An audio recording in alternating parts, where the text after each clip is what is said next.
We're in a mandatory evacuation situation now. You're looking at anywhere from 10 to 14, 15 feet of storm surge parish-wide. A hurricane is bearing down on New Orleans. Okay, right now I'm going to need the fire department to get... And 8th graders from Landry Middle School have assembled at the nearby Emergency Response Center to deal with the mock crisis. Do we deliver babies? We're going to try.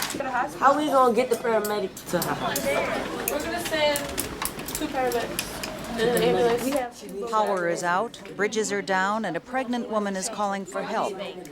The situation demands clear judgment, teamwork, and improvisation. 2 minutes apart. That man is coming out. Do you have any type of transportation? Don't we have the truck, that drives through water? It's like a Hummer. So we're going to use that truck to bring the paramedics to her house. To her house.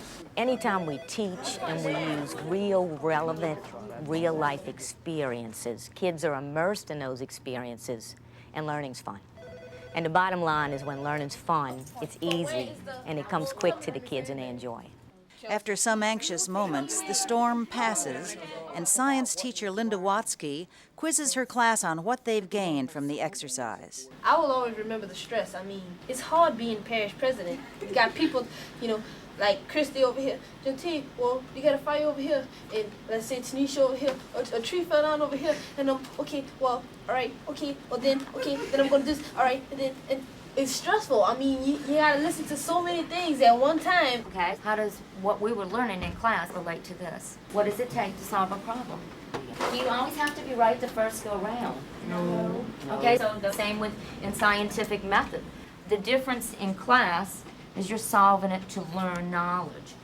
And here, you're solving it to save people's lives. And I think that's where the stress comes in. The back of your card has to be on this line.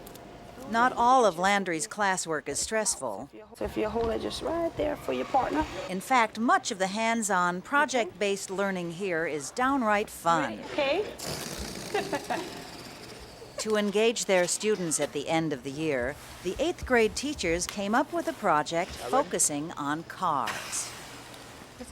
In science class, students made balloon-propelled cars out of recycled materials and road-tested their various designs. Oh, it curves. Look at that. Like most Landry projects, the car unit was featured across the 8th grade curriculum. Try to write some different selling points. In language arts, students wrote car commercials. And in math, they calculated loan payments. That's 6% of whatever you get for item number 7. So multiply 6%. Times that. Okay. They also used the web to plan trips and find information on fuel economy and environmental impacts. Not only is the vehicle going to save the earth, it also comes with most standard features that all consumers really like. And they evaluated pitches from local car salesmen. Here you can see this truck, at least, it's fully equipped. It has cruise control, the tilt steering wheel. It has power windows and power door locks and power mirrors. How much does it take to fill up the tank? How much it costs? And that's going to be close to $40 for, an empty tank. In the math thing, they were very much into it. We talked The about 8th grade teachers coordinate their efforts and evaluate the progress of projects during their daily 45-minute shared time. And we had little scenarios where they reached in the bag and pulled up whether they're single or whether they have 3 kids. So when they went to pick the cars, it was like, I want this car that's $147,000, but my income on my profile card says all I'm making is $48,000, but I have to take care of 3 kids. For these teachers, the benefits of team teaching extend beyond curriculum development. One of the things that the kids see is they see that we work as a team. Plus, that's also the way the business world is run, in teams.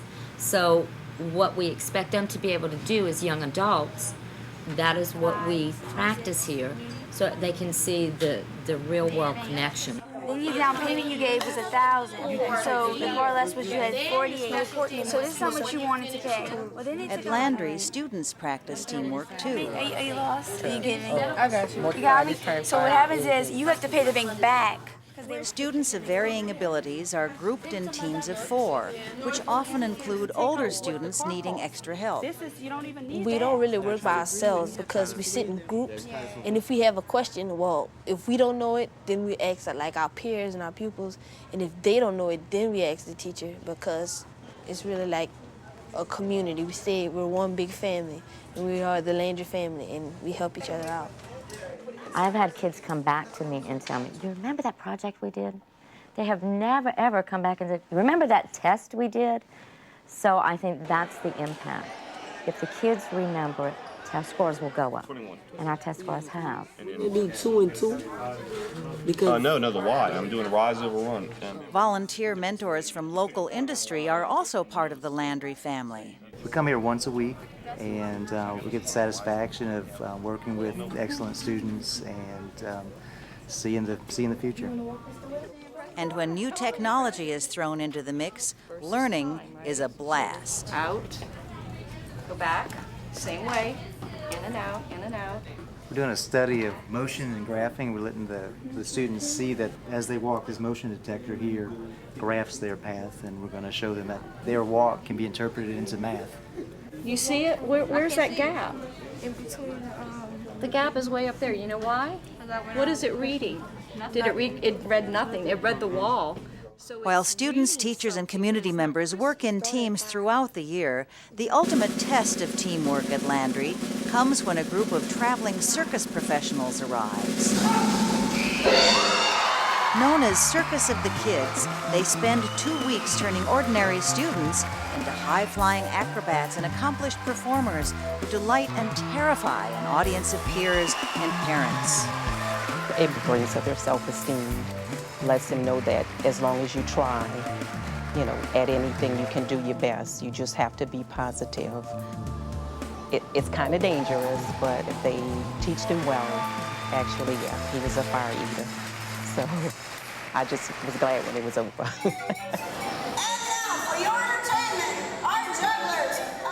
At first, when I heard about it, I was like, circus, you know, I can't do this. I'm not going to even try it. But when they started showing me how to do this, they demonstrated it for us, and it was like, okay, well, maybe I can do it. When I started doing it, I realized I'm really good at this stuff. For more information on what works in public education, go to edutopia.org.